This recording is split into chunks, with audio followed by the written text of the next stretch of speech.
வணக்கம். செய்வினை, பில்லி, சூனியம், ஏவல், வசியம் எல்லாம் யாரும் பலிக்காது தெரியுமா?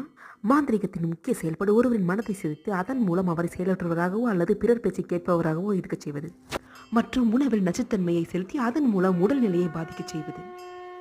ஆனால் இவர்களிடத்தில் இது பக்கத்தில் கூட வராதாமாம். அவர்கள் யார் என்றால், ராகுவின் நட்சத்திரங்களான திருவாதிரை, சுவாதி மற்றும் சதயத்தில் பிறந்தவர்களிடமும், கேதுவின் நட்சத்திரங்களான அஸ்வினி, மகம் மற்றும் மூல நட்சத்திரத்தில் பிறந்தவர்களிடமும், லக்னத்தில் ராகு அல்லது கேது இருப்பவர்களிடத்திலும், யோகா, பிராணாயாமம், தியானம் செய்பவர்களிடத்திலும், கிரகண காலங்களில் பிறந்தவர்களிடத்திலும்,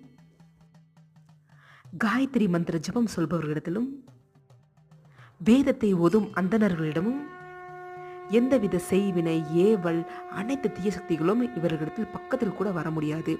மேலும் இது போன்ற நல்ல நல்ல ஆன்மீக தகவல்களுக்கு எங்கள் சேனலை சப்ஸ்கிரைப் பண்ணவும். நன்றி.